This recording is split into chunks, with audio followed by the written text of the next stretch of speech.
This is Dr. Slobodchikoff. For over 30 years, he has studied communication in prairie dogs, and his work represents some of the most sophisticated research we have to date about animal communication. His findings show that prairie dogs can not only use words to identify specific species of predators, but are even able to provide detailed descriptions of individual predators such as their color and size. This may not sound like much at first, but for a long time, scientists believed that animal calls were simply emotional reactions to the world around them. The ability to have specific or meaningful communication has often been considered to be uniquely human. Yet through decades of experiments, he has found that prairie dogs are able to use adjectives and even create new words for things they had never seen before. Now, this certainly sounds very exciting, but at this point you're probably wondering, how does he actually prove this? Well, let's take a step back and look at how all of this first began.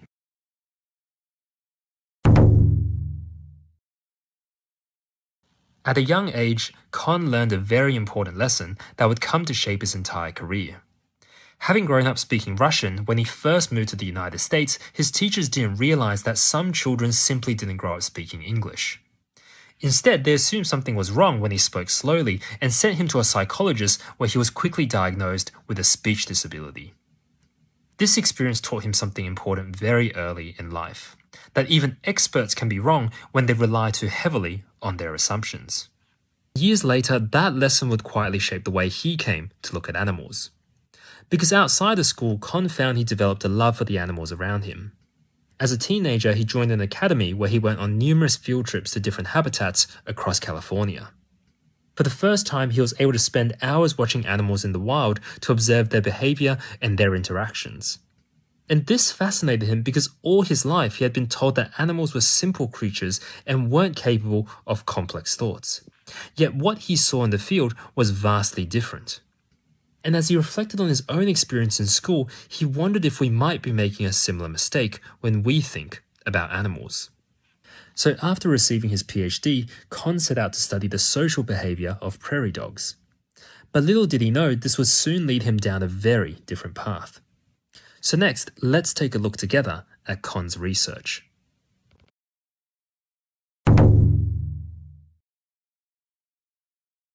When he first started his research, Con had often noticed that prairie dogs gave alarm calls whenever predators were nearby.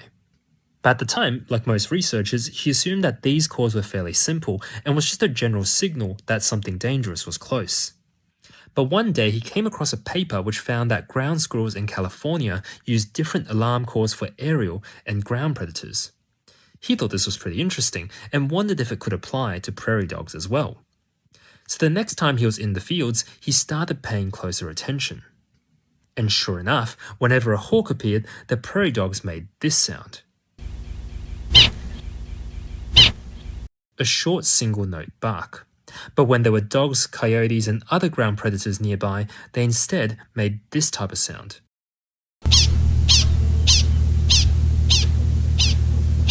Which was a slightly different sound, but repeated rapidly. Now he thought this was really interesting. Over the next few weeks, Con found himself spending longer and longer in the field, taking notes on everything that he saw. And as his ears became more and more tuned to the sounds they made, he started to notice something very strange. It seemed like the sound they made for different ground predators had very slight variations to them. But more than that, it seemed to always vary in the exact same way depending on the type of predator. And slowly, an idea began to take shape in his mind. So then I had an insight. What if the prairie dogs are talking about the species of predator? Now, mind you, nobody believed this at the time. But I thought, what if? So he decided to try and test this. He would first observe how they would react when there were different predators nearby. He noticed that when coyotes were nearby, the prairie dogs would make this sound.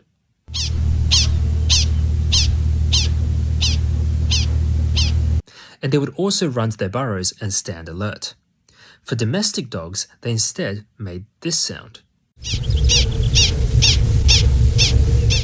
But rather than run to their burrows, they would simply stand alert wherever they were at the time. And it's important to note that they would never make a mistake even when certain domestic dogs looked very similar to coyotes. And finally, for humans, they made this sound. and they would respond by not only running to their burrows, but would quickly dive inside. He believed the different responses was likely due to how dangerous they perceived each predator to be. Next, he would record the calls made against each predator and replay the recorded sounds to different colonies of prairie dogs. If they really were communicating something beyond just ground predator, then they should react appropriately to each call. And when he did, that's exactly what happened.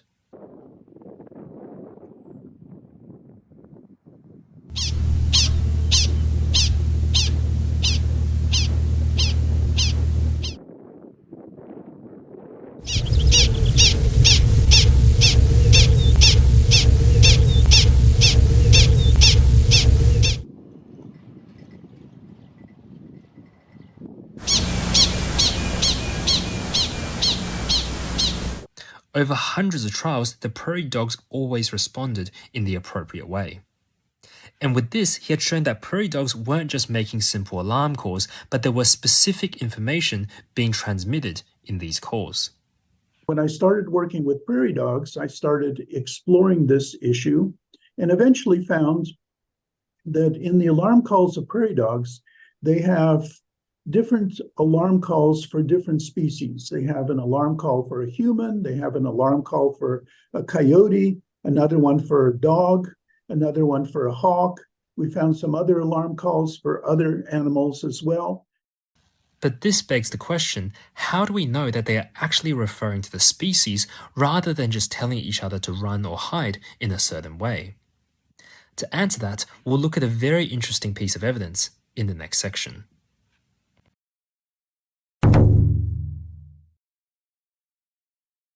As Con continued his research, he began building a much larger library of alarm calls from different predator encounters.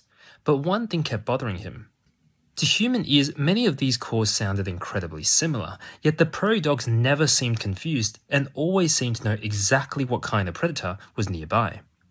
So he began looking more closely at the calls themselves, using spectrograms to compare their structure and sorted them by predator type.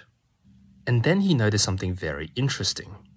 While calls for the same predator seemed to follow a certain pattern in their frequency and structure, there was still a lot of variation between the individual calls themselves, much more than you'd expect based on natural differences in individual prairie dogs. But that raised a bigger question. If the overall pattern already told them the predator category, then why was there still so much variation between the individual calls? And one day, as he was staring out into the prairie, a thought began to surface in his mind. So again, I had an insight.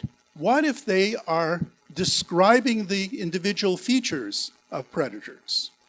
Now, this was really way out at the time. Nobody believed that. Nobody hardly believes that at all today. So he designed an experiment to try and test this. He first had one of his students walk through the prairie field on one of 3 randomized parts wearing a blue shirt and recorded the calls they made. And then they repeated this with a green and yellow shirt. He would repeat this many times before analyzing each of the calls. And what he noticed was that while all the calls were consistent with the pattern of human calls, they were different each time. But it wasn't that simple, because while the blue shirt calls were distinctly different to the others, this wasn't the case between the yellow and green shirt calls, which were much more similar. Now, this is really interesting because prairie dogs have dichromatic color vision, meaning while they can easily distinguish between blue and yellow wavelengths, they have a much harder time doing so for green and yellow, which are much closer to one another. This suggests that prairie dogs are in fact actively changing what they're saying based on the individual appearance of specific predators. The other really interesting thing he noticed was that the prairie dogs still responded the same way to the different colored calls, by running to the burrows and diving inside. And Con believed that this provided more evidence that they weren't just telling each other how to run and hide, but rather actively encoding information on the predators themselves. He would later do this for different factors like size, speed of approach, and shape. And in one experiment, he even tested whether prairie dogs would have a distinct reaction to someone holding a gun. We had a person walk out in a blue shirt who was carrying a shotgun, and initially he fired the shotgun off into the air. And the prairie dogs gave an alarm call for him that indicated that he had a blue shirt and described his physical features, but they also had an addendum, which we thought indicated that he had a gun. And then for the length of the experiment, another month, whenever he showed up, he was always dressed the same way. So they gave the call for him describing that he had a blue shirt, but they also tacked on this addendum, which we thought carried the meaning of a gun. So for a month, they remembered. From his observations, Con suspects the reason why they need to encode so much information into their calls is because it allows them to respond appropriately to individual predators, particularly ones that they know to have been very dangerous in the past. For example, if a coyote has a particular hunting style, like lying next to a burrow and waiting for prairie dogs to come out thinking they're safe, then knowing when that coyote is around can help them survive this. Now, this is pretty amazing, right? And when Con first realized this, he was extremely excited, and he couldn't help but wonder what words the prairie dogs used to describe him. But despite this, there was one question left in Con's mind. All his life he had been told that animals lack the capacity to create meaning or have novel thoughts. So how would they respond if they came across something they had never seen before?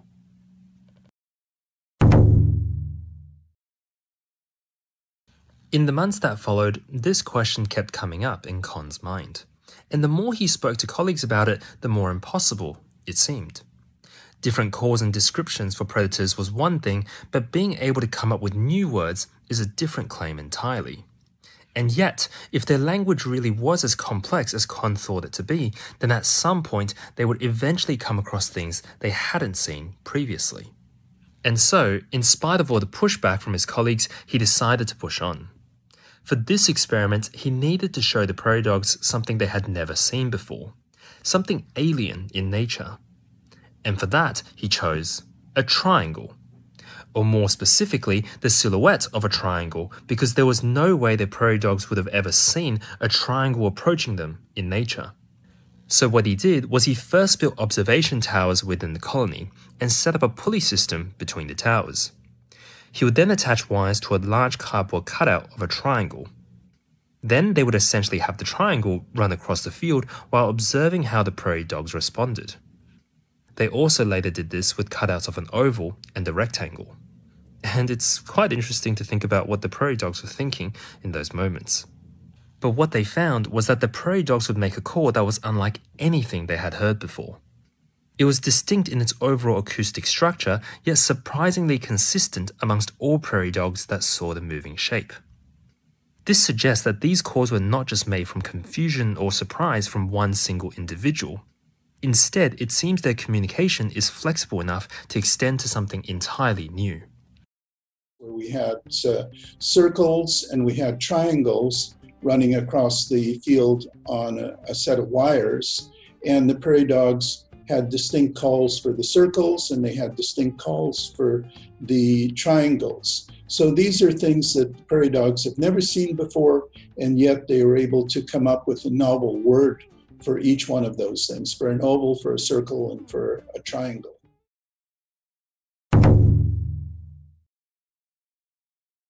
Con has often wondered why we are so quick to assume that language is something only humans are capable of. After all, if we already accept that we share so much with other animals, like our biology, our DNA, even our immune systems, then why not communication too? Especially when such a thing would offer such a clear survival advantage. There's no doubt that our language is likely more complex than most others out there, but to Con, language is less something animals either have or don't, and more something that may instead exist on a spectrum. And what I found especially moving was that even after all these years, he never seemed interested in proving that point through cruelty.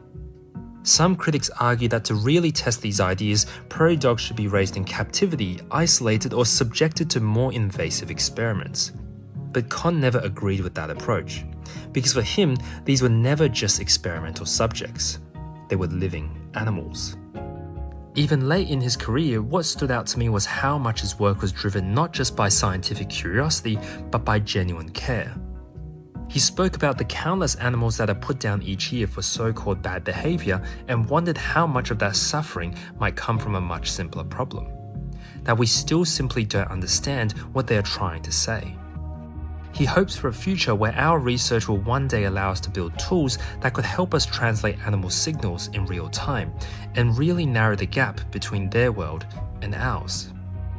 Even after retiring from academia, Con never really stopped his work. He spent years continuing to speak publicly about animal communication through books and interviews to try and convince the world that animals may be saying far more than we give them credit for. He even wrote a book called Chasing Dr. Dolittle, in which he details his life's work and the long struggle to get others to take animal communication seriously. Because if there was one thing that Con has found after all these years, the real challenge was perhaps never about getting animals to speak, but rather getting us to listen.